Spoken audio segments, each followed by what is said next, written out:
साथियों 21 जुलाई को रात के 9:30 बजे के करीब यह हमें सूचना मिलती है कि भारत के जो उपराष्ट्रपति है उन्होंने इस्तीफा दे दिया है। जो जगदीप धनखड़ जो भारत के उपराष्ट्रपति है उन्होंने इस्तीफा ट्विटर पे यानी कि जो नया इसका नाम है एक्स उस पर जो इन्होंने इस्तीफा दिया था। साथ ही यह अपने आप में यह इस्तीफा जो है खास यानी कि ऐतिहासिक यानी कि चर्चा का विषय इसलिए बन जाता है क्योंकि यह पहला इस्तीफा ऐसा है कि जो मेडिकल रीजन की वजह से जो दिया गया है और अचानक से यह इस्तीफा देना एक बहुत बड़ा सवाल जो हुआ पैदा कर रहा है कि रात के 9:30 बजे के करीब जो ट्विटर है वहाँ पर पोस्ट करते हैं और उन्होंने राष्ट्रपति को जो है वह बोलते हैं कि मेरा जो है मेडिकल कंडीशन की वजह से मैं आगे का जो कार्यकाल जो है वह पदभार जो है वह नहीं निभा पाऊंगा। तो इस प्रकार जो है वह इस्तीफा जो है यह पहला इस्तीफा है। इससे ऐसा नहीं है कि इससे पहले उपराष्ट्रपति रहते हुए किसी ने इस्तीफा दिया था, लेकिन इससे पहले 2 उपराष्ट्रपतियों ने जो है इस्तीफा दिया था, लेकिन उसके पीछे का जो कारण था वो अलग था। उसके पीछे का कारण था कि वह जो है राष्ट्रपति के चुनाव में शामिल होने जा रहे थे, इसके वजह से उन्होंने क्या है इस्तीफा दिया था। यह इस्तीफा जो है पूरी तरह से कहा जा रहा है कि राजनीतिक है। बहुत लोगों का कहना है आखिर इस्तीफा देने का रीजन क्या है, क्या जगदीप धनखड़ का ज्यादा बोलना आपको शायद इस्तीफा देने का कारण बना या क्या कारण बना, ये हम देखते हैं और यह भी देखने की कोशिश करते हैं कि इनका पक्ष यानी कि जो सत्ता पक्ष है उसके साथ इनका जो संबंध किस प्रकार से था और साथ ही विपक्ष जो है इनका संबंध विपक्ष के साथ किस प्रकार से था, आइए हम देखते हैं। पहला जो कारण जो है वह देखा जा रहा है कि जो इनके इस्तीफा का कारण जो है, आपको ये बता दूं पहले कि इससे पहले मैं ये बता दूं कि 67A के तहत जो है जो इस्तीफा जो है जो उपराष्ट्रपति है वह दे सकते हैं। ठीक है, चलिए आगे मैं अब बताता हूं कि पहला जो कारण जो बताया जा रहा है कि यानी कि यशवंत वर्मा जो जस्टिस है इनको हटाने को लेकर जो विपक्ष थी 50 से अधिक जो है साइन वह जो है वह इकट्ठा जो वह कर लिया था। ठीक है, तो इसके वजह से पहला यह रीजन बताया जा रहा है कि हो सकता है कि इसके बाद जो है दबाव में और सरकार के साथ काफी अनबन जो है जो उपराष्ट्रपति है उनका होने लगा, जिसके वजह से मे भी जो है वह दबाव में जो है उनको इस्तीफा जो है वह देने लगा। इसके साथ ही बहुत लोगों का कहना है कि सरकार जो है महाभियोग लाने वाली थी, लेकिन ऐसा नहीं है। महाभियोग जो है सरकार जो है वह नहीं ला सकती है, यानी कि महाभियोग जो है इम्पीचमेंट का जो सिस्टम है वह प्रेसिडेंट के साथ होता है।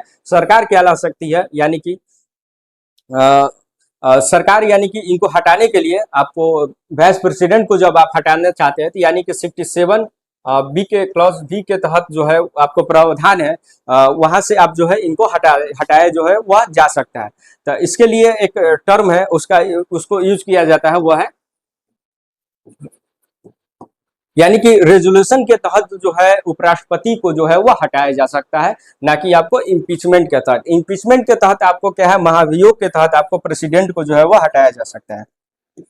ठीक है, लेकिन 67B के तहत आपको रेजोल्यूशन के तहत जो है आपको हटाने का प्रावधान जो है वह दिया हुआ है, किसको, आपको वाइस प्रेसिडेंट को।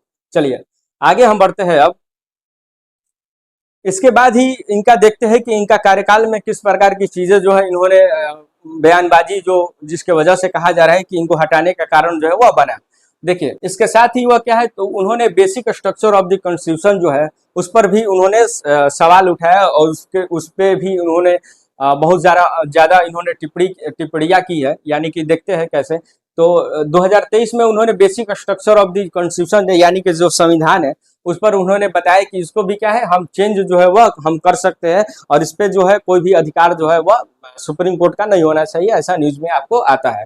तो आपको मैं बता दूं कि 1973 में आपको केशवानंद भारती केस में आपको यह बताया जाता है, यानी कि यह बताया जाता है सुप्रीम कोर्ट द्वारा यह बताया जाता है कि पार्लियामेंट जो है आपको क्या है कॉन्स्टिट्यूशन यानी कि संविधान में जो है वह बदलाव यानी कि अमेंडमेंट कर सकती है, लेकिन वह जो है बेसिक स्ट्रक्चर को जो है वह नहीं हिला सकती है, यानी कि मूलभूत जो संविधान की जो बात है उसको जो है वह नहीं हिला सकती है, जिससे वह यह बातें जो है वह कही गई थी। ठीक है, यानी कि बेसिक स्ट्रक्चर शब्द जो है उस समय 1973 में केशवानंद भारती केस में आपको निकल कर आता है।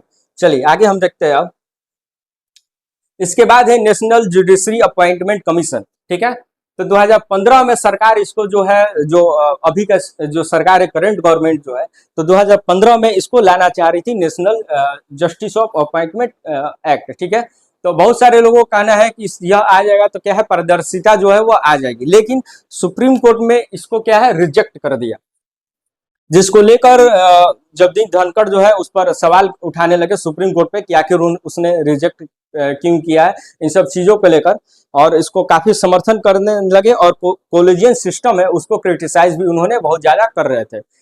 तो आपको मैं बता दूं कि कॉलेजियन सिस्टम जो है वह काफी हद तक अभी फिलहाल के लिए बहुत ही सही है, इससे यानी कि ये national justice of appointment commission के से ज्यादा बहुत ज्यादा सही है। रीजन इसके पीछे यह है क्योंकि अगर इस यह एक्ट अगर पास हो जाता है तो सरकार अपने से चीफ जस्टिस ऑफ इंडिया को भी क्या है, ट्रांसफर भी आपको कर सकती है, यानी कि कोई भी अगर सुप्रीम कोर्ट फैसला देता है तो अगर लगता है कि वो फैसला उसको मंजूर नहीं है तो सरकार जो है क्या कर सकती है, उसको ट्रांसफर जो है वह कर सकती है, चीफ जस्टिस को भी हटा सकती है। तो ऐसा पद पे किस अपने अनुसार जो है, अपने मन के अनुसार कोई भी सत्ता सरकार आती है तो अपने मन के अनुसार जो है वह जो सुप्रीम कोर्ट का जज जो है वह बना सकती है। लेकिन कॉलेजियन सिस्टम में क्या है, कॉलेजियन सिस्टम में अपने आप को जो सुप्रीम कोर्ट यानी कि जज जो भी है वहाँ के, तो उन्होंने पूरी तरह से जो है सरकार से अपने को अंग जो है यानी कि अपने बॉडी को अलग रखा है, जिसके वजह से चेक एंड बैलेंस जो है वह बना रहे।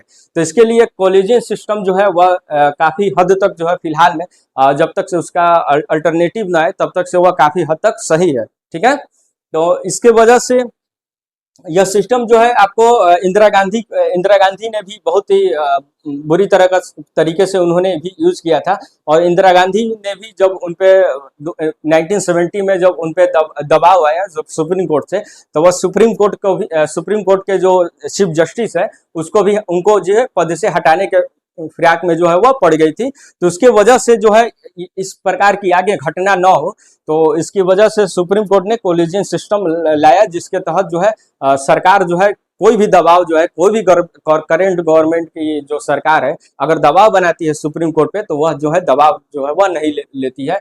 कॉलेजियन सिस्टम इसके लिए जो है वह एक शब्द जो है वह फिर बाद में जो है सुप्रीम कोर्ट लाती है। ठीक है, चलिए आगे हम बढ़ते हैं। इसके बाद क्या है, पॉकेट वीटो, यानी कि पॉकेट वीटो के बारे में भी जो जगदीप धनखड़ है उनका कहना था कि यानी कि पॉकेट वीटो, पहले ये समझिए कि पॉकेट वीटो वो होता है कि यानी कि कोई भी बिल पास होता है तो अगर राष्ट्रपति अगर चाहे तो उसको पास करे या ना करे, आगे बढ़ाना चाहे तो वो नहीं भी बढ़ा सकता है, और साथ में वो क्या करता है जो बिल है अपने पॉकेट में यानी कि उसको रख सकता है, कितने दिन तो हमेशा के लिए रख सकता है, इन्फिनाइट समय तक, कोई लिमिट नहीं होता है।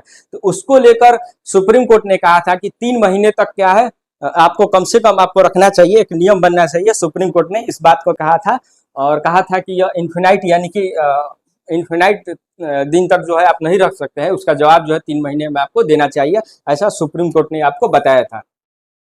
ठीक है, इसके साथ ही जगदीप धनखड़ जो है इन्होंने काफी जो है इस पर भी सवाल उठाना शुरू कर दिया था। साथ ही आपको मैं बता दूं कि इस प्रकार से जो जगदीप धनखड़ जो है यानी कि उपराष्ट्रपति रहते हुए जो सवाल इस प्रकार से वह कर रहे थे वह काफी हद तक जो है वह सही नहीं था, क्योंकि वह जो पोस्ट होता है उपराष्ट्रपति का, वह पोस्ट आपको सेरेमोनियल होता है। यानी कि सेरेमोनियल जो शब्द है इसका मतलब ये होता है कि आप जो है जो करेंट मुद्दा है, पॉलिटिकल मुद्दा है, चाहे सत्ता के पक्ष या विपक्ष में, आप जो है चीजों पे टिप्पणी जो है वह नहीं कर सकते हैं, क्योंकि आपका टिप्पणी का कोई मोल जो है वह नहीं होता है।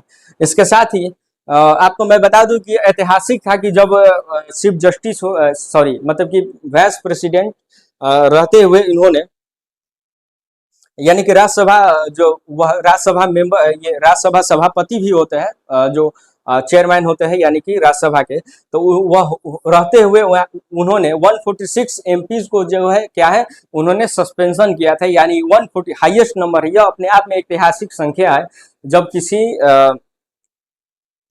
वाइस प्रेसिडेंट यानी कि राज्यसभा के मेंबर जो है इतने लोगों को जो है एमपी को क्या है वह खारिज करते हैं, यानी कि सस्पेंशन जो है वह दे देते हैं। तो यह काफी चर्चा में यह विषय बना हुआ था उस समय। साथ ही इन पे विपक्ष जो है काफी आरोप भी लगाती रही है कि यह जो है सत्ता पक्ष की बातें जो है ज्यादा सुनते हैं, और काफी सत्ता पक्ष की यानी कि बातों को जो है वह लताड़ देते हैं, चाहे उनको डांटते फटकारते रहते हैं आपको क्या है राज्यसभा में भी। आइए, इसके साथ ही लास्ट दिसंबर यानी कि 2024 को सुप्रीम कोर्ट सॉरी ये राज्यसभा में आपको राज्यसभा जो मेंबर है इनके खिलाफ जो है नो कॉन्फिडेंस मोशन भी जो है वह जारी करते हैं इनके खिलाफ। ठीक है, तो यह पहला ऐसा था कि जो किसी के खिलाफ जो है वह नो कॉन्फिडेंस मोशन जो है वह लागू करने का प्रयास जो है किया था, यानी कि जारी करते हैं। ठीक है, चलिए आगे हम बढ़ते हैं। आगे है एक बहुत ही विवादित इन्होंने टिप्पणी जो है उन्होंने किया था, द इंडियन एक्सप्रेस और द हिंदू पे भी आप इसको जो है आया हुआ था, इसका सोर्स जो है। तो इसमें बताया था कि एडिंग यानी कि प्रियम्बल, जो संविधान का प्रियम्बल होता है उसमें सोशलिस्ट और सेकुलर जो शब्द है, यानी कि समाजवाद और सेकुलर जो शब्द है उसका जो है प्रियम्बल में ऐड होना, यह क्या है, सनातन की जो है भावना को जो है ठेस पहुंचाना है, जो इस प्रकार की अपमान जो है उन्होंने बताया था। स्कैरिलीज जो है उन्होंने बताया था सनातन को। ठीक है, यानी कि बताया था कि अपमान है कि आप जो है समाज आप क्या है सोशलिस्ट और क्या है सेकुलर वर्ड जो है आप प्रियम्बल में जोड़े हैं, तो इसका मतलब क्या है, वो प्रियम्बल का है प्रियम्बल में सनातन का जो है क्या है अपमान है। तो इस प्रकार से वर्डिंग जो है वह इस्तेमाल किया करते थे, जिसके वजह से काफी वह चर्चा में बने रहे और काफी हद तक जो है सरकार भी इससे जो है नाखुश होती गई, क्योंकि यह जो बातें हैं काफी राष्ट्रपति एज ए उपराष्ट्रपति होते हैं इन सब सी बातों को कहना जो है वह सही नहीं था। चलिए आगे है कि संवैधानिक प्रस्ताव इनका क्या है, यानी कि इनका कुछ बारे में अब उपराष्ट्रपति के बारे में जो हम जान लेते हैं कि उनका पावर और किस प्रकार से उपराष्ट्रपति भारत का होता है और कॉन्स्टिट्यूशन के अनुसार किस प्रकार से यह उनका पद जो है वह तय है। चलिए आइए देखते हैं हम। तो आर्टिकल 63 से लेके यानी कि अनुच्छेद 63 से लेके 70 तक जो है इनका जो है उपराष्ट्रपति के बारे में जो है संविधान में लिखा गया। साथ ही 63 कहता है कि भारत में क्या है एक राष्ट्रपति नहीं, यह है उपराष्ट्रपति जो है वह रहना चाहिए। ठीक है, भारत में क्या है एक उपराष्ट्रपति जो है वह रहना चाहिए, आर्टिकल 63 जो है वह कहता है अनुच्छेद। इसके साथ ही आपको पता होगा कि भारत का सबसे उच्च जो नागरिक होता है, यानी कि जो हाईएस्ट पोस्ट होता है भारत का, वह होता है राष्ट्रपति। इसके बाद जो पोस्ट अगर कोई होता है तो वह है सेकंड हाईएस्ट पोस्ट होता है, वह है उपराष्ट्रपति का पोस्ट जो है वह सेकंड होता है। चलिए, तो आर्टिकल 66 के अनुसार यानी कि अनुच्छेद 66 के अनुसार जो है वाइस प्रेसिडेंट यानी कि उपराष्ट्रपति का जो है चुनाव जो है वह होता है। इसके बारे में आपको जानकारी होना चाहिए। अभी जो होगा तो किसके अनुसार होगा, फिर से तो 66 के अनुसार। इसके साथ ही एक और चीज मैं बता दूं आपको, तो 66 के अनुसार आपको जो है इलेक्शन जो होगा वाइस प्रेसिडेंट का यह तो होगा। साथ ही अभी जो है धनखड़ ने आपको 2 साल का आपको जो है 2 साल का अभी जो है कार्यकाल जो है उनका बचा हुआ है। ठीक है, जैसा कि आपको पता होगा 2 साल का। ठीक है, तो यहाँ पे 2 साल का इनका जो है अभी बचा हुआ है। तो अभी अगला जो उपराष्ट्रपति बनकर जो आएगा, यानी कि चुनाव होकर जिनका आएगा उपराष्ट्रपति का, तो वह उपराष्ट्रपति क्या होंगे, वह 2 साल के लिए, बाकी जो बचा हुआ है वो 2 साल के लिए नहीं बनकर आपको पूरे के पूरे 5 साल के लिए जो है वह बनते हैं। ठीक है, तो आपको यह जानकारी होगा वह पूरे के पूरे 5 साल के लिए वह अगला जो उपराष्ट्रपति है वह बनकर आएंगे, ना कि 2 साल के लिए। आइए आगे हम बढ़ते हैं। आगे है कि इनका जो है एलिजिबिलिटी जो है वह कितना होना चाहिए, इनका योग्यता जो है उपराष्ट्रपति बनने के लिए, यानी कि जब आप उपराष्ट्रपति जब बनने जाइएगा तो आपकी योग्यता जो है क्या होनी चाहिए, आइए जान लेते हैं उसके बारे में। तो कुछ शर्तें हैं इसके लिए कि आपको जो है भारत का नागरिक होना चाहिए। इसके साथ ही आपको आपकी आयु जो है वो कम से कम 35 वर्ष जो है वह होनी चाहिए। और शैक्षणिक योग्यता में आपको राज्यसभा का सदस्य जो है बनने योग्य जो है आपकी योग्यता जो है वह होनी चाहिए, यानी कि राज्यसभा के सदस्य होने चाहिए आप। और लाभ के पद में यानी कि प्रॉफिट में आपको क्या है, यानी कि कोई भी लाभ के पद, यानी कि कोई भी गवर्नमेंट जॉब चाहे कोई भी आपको जो लाभ का कोई भी पद हो उसको धारण जो है वह नहीं होना चाहिए। आगे हम देखते हैं कि चुनाव की प्रक्रिया, यानी कि उपराष्ट्रपति की चुनाव की प्रक्रिया जो है किस प्रकार से होनी चाहिए। अब यह काफी चर्चा में यह विषय जो रहेगा, क्योंकि काफी यह अब नया यानी कि लेटेस्ट न्यूज यानी कि करंट अफेयर बन चुका है अब। तो चुनाव की प्रक्रिया में आपको तो निर्वाचन मंडल आपको क्या है, इसका जो है कौन कौन हो गए या देखिए। तो निर्वाचन मंडल में आपको क्या है, लोकसभा और राज्यसभा के दोनों निर्वाचित और आपको मनोनीत जो सदस्य होते हैं, यानी कि देखिए लोकसभा और राज्यसभा के दोनों के निर्वाचित और मनोनीत सदस्य जो है वह आपको क्या है उपराष्ट्रपति के चुनाव में शामिल हो सकते हैं। इसके साथ ही आपको जो विधानसभा के जो एमएलए होते हैं, यानी कि विधानसभा के सदस्य जो होते हैं, वह इसमें क्या है, शामिल नहीं हो सकते हैं। और यह विधानसभा के सदस्य आपको किसमें शामिल हो सकते हैं, आपको प्रेसिडेंट में, वह यानी कि राष्ट्रपति के जो चुनाव होता है उसमें वह शामिल हो सकते हैं। चलिए आगे हम देखते हैं। चलिए, लाइट अभी कट गई थी जिसकी वजह से वीडियो को रोकना पड़ा था, फिर से कंटिन्यू करते हैं। तो हम पढ़ रहे थे कि कार्यकाल और हटाने की उनकी प्रक्रिया जो है वह क्या है उपराष्ट्रपति के, इसके बारे में हम अब पढ़ते हैं। तो जैसा कि मैंने बताया कि आपको कार्यकाल जो है राष्ट्रपति का आपको 5 साल के लिए होता है, और ये 6 साल जो है आपको क्या है, राज्यसभा मेंबर का कितना साल का होता है, 6 साल का होता है। ठीक है, इस बात को लेकर आप याद रखिएगा, कंफ्यूजन आपको नहीं होना है। तो 5 साल का इनका जो उपराष्ट्रपति है, यानी कि राष्ट्रपति के को लिखित में क्या है, वह इस्तीफा जो है वह देते हैं, यानी कि इस्तीफा जो है अगर वह देना चाहे तो राष्ट्रपति को वह देते हैं, प्रेसिडेंट ऑफ इंडिया को लिखित में। ठीक है, इसके बाद ही आपको जैसे कि मैंने बताया कि उनको कैसे हटाया जा सकता है, तो राज्यसभा द्वारा विशेष प्रस्ताव, ठीक है, विशेष प्रस्ताव और लोकसभा की सहमति से जो है उनको जो है वह हटाया जा सकता है। और महाभियोग की प्रक्रिया जो जैसे मैंने शुरू में बताया, इनके खिलाफ जो है वह नहीं कर सकते हैं, यानी कि महाभियोग जैसे चीजें जो है उपराष्ट्रपति में लागू जो है वह नहीं होती है, संविधान में ऐसा नहीं दिया गया है। और साथ ही यह यानी कि प्रेसिडेंट में क्या है, प्रेसिडेंट के जब होता है तो प्रेसिडेंट में आप यानी कि राष्ट्रपति में महाभियोग की प्रक्रिया जो है वह ला सकते हैं। साथ ही आपको बता दूं कि यह उपराष्ट्रपति जो पद है आपको ये यूएसए से लिया गया है। ठीक है, यानी कि अमेरिका से जो है क्या है, उपराष्ट्रपति का पद जो है वह लिया गया है। आइए आगे हम बढ़ते हैं, उनके पावर और फंक्शन के बारे में हम जानते हैं, यानी कि उनकी शक्ति और उनके कार्य के बारे में, कौन कौन से कार्य जो है वह कर सकते हैं, इसके बारे में अब हम देखते हैं। तो पहला है कि राज्यसभा के सभापति के रूप में वह होते हैं, जैसा कि आपको मैंने बताया। और राज्यसभा के जैसे ही वो ये उपराष्ट्रपति बनते हैं, वो क्या हो जाते हैं, राज्यसभा के सभापति के रूप में वह हो जाते हैं, as a chairman of the Rajya Sabha.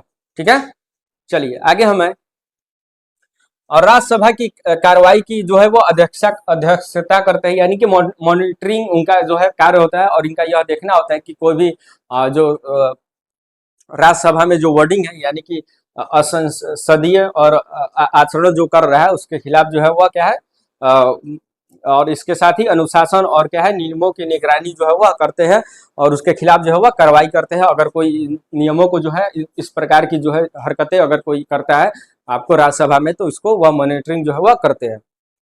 इसके साथ ही इनका मत विभाजन, यानी कि इनका एक बहुत ही स्पेशल एक तरह से देखा जाए तो इनका पावर है, जब भी राज्यसभा में जब वोटिंग होती है कोई भी बिल को लेकर, कोई भी इशू को लेकर, तो क्या होता है कि अगर दोनों पक्ष में यानी कि बराबर अगर बिल हो जाती है, यानी कि फैसला नहीं हो पाता है, यानी कि ऐसा लेते हैं, यानी कि 5-5 अगर देखा जाए तो बराबर हो जाता है। तो अगर इस प्रक्रिया में क्या होता है, बराबरी के केस में जब टाई हो जाता है तो उस मामले में क्या होता है, तो इनका जो पावर होता है वह वाइस प्रेसिडेंट एज ए क्या है, एज ए सभापति, उस समय क्या है, राज्यसभा के सभापति के रूप में क्या है, वह वोटिंग जो है वह दे सकते हैं, किसी के समर्थन और विपक्ष में, चाहे जहां उनको मन करे वोट जो है वह दे सकते हैं।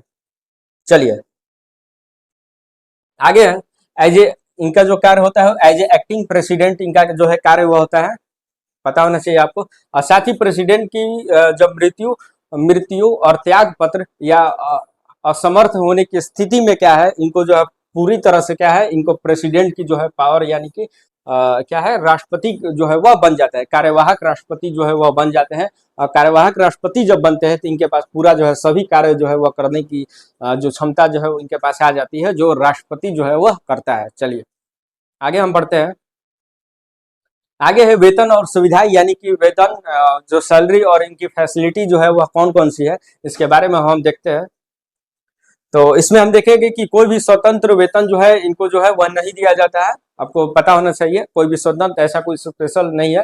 ठीक है, और राज्यसभा के सभापति के रूप में जो है इनको वेतन जो है वह मिलता है, और इसके साथ ही भत्ते जो है उनको मिलता है राज्यसभा के सभापति के रूप में। ठीक है, और इनको लगभग 4 लाख जो है प्रति माह जो है इनको ऐसा मिलता है। ठीक है, इसके साथ ही सुविधाएं में इनको देखा जाए तो बंगला मिलता है इनको, साथ ही स्टाफ मिलता है, वाहन मिलता है, गाड़ी जो है चल जाने गाड़ी, इसके साथ ही क्या है, सुरक्षा भी इनको प्रदान की जाती है, और भी चीजें जो है इनको मिलती है।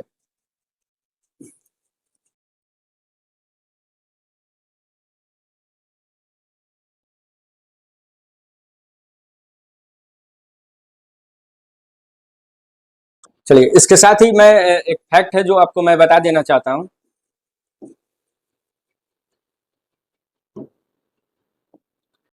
तो यह है कि पहला जो उपराष्ट्रपति जो भारत का जो हुए हैं, आपको पता होना चाहिए, वह है डॉक्टर सर्वपल्ली राधाकृष्णन जो है वह पहला उपराष्ट्रपति जो है वह बनते हैं। सबसे इनका जो है देखिए 1952 से 1962 तक जो है वह उपराष्ट्रपति बनते हैं, यानी कि पूरे 10 साल तक जो है वह बनते हैं। ठीक है। इसके बाद देखिएगा, इसके बाद हामिद अंसारी को यह माना जाता है कि सबसे लंबे समय तक, हामिद अंसारी को माना जाता है कि सबसे लंबे समय तक क्या है उपराष्ट्रपति जो है वह बने हैं। तो इनको क्या है, यह भी जो है क्या है 2007 से 2017 तक यह भी कार्यकाल पूरा करते हैं, यानी कि यह भी जो है 10 साल तक जो है पूरा करते हैं। लेकिन दोनों ने 10 साल यानी कि क्या है इक्वल इन्होंने किया, दोनों ने बराबर किया। ठीक है, इक्वल किया है। लेकिन तभी भी जो सबसे लंबा कार्यकाल जो है किसका माना जाता है, हामिद अंसारी को माना जाता है। रीजन इसके पीछे यह है कि हामिद अंसारी जो है राष्ट्रपति होने के जो उपराष्ट्रपति के बाद उन्होंने कोई भी पद जो है उन्होंने नहीं लिया, यानी कि किसी भी राष्ट्रपति वो नहीं बने। ठीक है, लेकिन जो इसीलिए इनको प्योर मतलब कि माना जाता है कि उपराष्ट्रपति के रूप में ही रहे, इसलिए इनको उपराष्ट्रपति माना गया। और ये जो सर्वपल्ली राधाकृष्णन जो है, यह जो है इसके बाद जो है 1962 के बाद ये क्या है राष्ट्रपति भी बनते हैं। और इसके वजह से इनको जो है इस कैटेगरी में इनको नहीं लिया जाता है पूरी तरह से उपराष्ट्रपति के रूप में। इसीलिए इस प्रकार से हम देखें तो अब सबसे लंबा जो समय अगर दिया गया तो किसको बताया गया, आपको हामिद अंसारी को बताया गया। चलिए, अभी तक कुल जो है 14 जो है आपको जो राष्ट्रपति उपराष्ट्रपति जो है वह बने हैं, आपको पता होना चाहिए यह। और यह भी आपको पता होना चाहिए यह तीसरा जो है, जैसा कि मैंने शुरू में आपको बताया कि यह तीसरा जो है उपराष्ट्रपति जो है जिन्होंने इस्तीफा जो है वह दिया है। इससे और यह स्पेशल है इस बार वाला, जैसा कि मैंने आपको बताया। और इससे पहले जो है वीवी गिरी और रामा समय वेंकाटनम, ठीक है, वेंकाटरमन जो है ये क्या है, ये उपराष्ट्रपति अभी थे। ये दोनों जो है उपराष्ट्रपति थे। वीवी गिरी इनका साउथ नाम है, थोड़ा पढ़ने में नहीं पढ़ा हो पा रहा है। ठीक है, तो वीवी गिरी और रामसर में जो है वेंकटनम मनन जो है इन्होंने क्या है उपराष्ट्रपति जो है वह बनते हैं। तो लेकिन ये क्या है राष्ट्रपति के रूप में ये चुनाव में जाते हैं। इसके वजह से क्या है ये दोनों जो है वह उपराष्ट्रपति का जो है वह पद से इस्तीफा तब देते हैं। इनके पास एक रीजन जो है वह अलग होता है। और लेकिन इनके पास जो रीजन है वो होता है वो है मेडिकल कंडीशन जो है वो अपना रीजन जो है वह बताते हैं, यानी कि पूरी तरह से जो है जो यानी कि गवर्नमेंट है उससे हट जाते हैं। इसीलिए स्पेशल जो है आपको माना गया कि फर्स्ट यह बार है जब रिजाइन ऐसा होता है एज ए वाइस प्रेसिडेंट 21 जुलाई को जगदीश धनखड़ साहब जो है वह देते हैं। साथ ही आपको यह बात भी पता होना चाहिए कि यूट्यूब पर हमारा एक नया सीरीज भी चल रहा है, संपूर्ण इतिहास का सीरीज। वहां पर आप बेसिक से जो है जीरो से लेकर आप फंडामेंटल जो है यूपीएससी चाहे बीपीएससी का आप क्लियर मुझसे कर सकते हैं, जिसमें हम प्राचीन और मध्यकालीन और आधुनिक काल का इतिहास जो है वह पढ़ने वाले हैं। इसके साथ ही मेरा नाम है अंकित सिद्धार्थ और क्विक एग्जाम अड्डा मेरा यूट्यूब चैनल है, जहाँ पर आप इन सब वीडियो को देख सकते हैं। वहाँ पर पूरा वीडियो फुल वीडियो आपको मिल जाएगा, वहाँ पर प्लेलिस्ट आपको बना हुआ है। साथ ही एमए और बीए का भी जो अगर आप एग्जाम की तैयारी कर रहे हैं तो उसकी भी यहाँ पर पढ़ाई मैं करवा रहा हूँ। ठीक है, चलिए, इसके साथ ही एक और चीज है, इसके साथ ही बीपीएससी को लेकर भी हमारा जो प्रोग्राम है वह चल रहा है, यानी कि बिहार स्पेशल 71st बीपीएससी को लेकर बिहार स्पेशल का भी प्रोग्राम जो है वह चल रहा है। और काफी अच्छा कंटेंट जो है वह अपलोड जो है वह यूट्यूब चैनल पर मेरे जो किया जा रहा है। तो वहां पर आप जाइए, क्योंकि एग्जाम अड्डा मेरा यूट्यूब चैनल है, वहां पर मिलते हैं। तब तक के लिए अलविदा। और कैसा यह लगा है आपको जो सेशन मैंने कराया है, आपको कैसा लगा यह मुझे बताइएगा। मिलते हैं तब नेक्स्ट वीडियो में।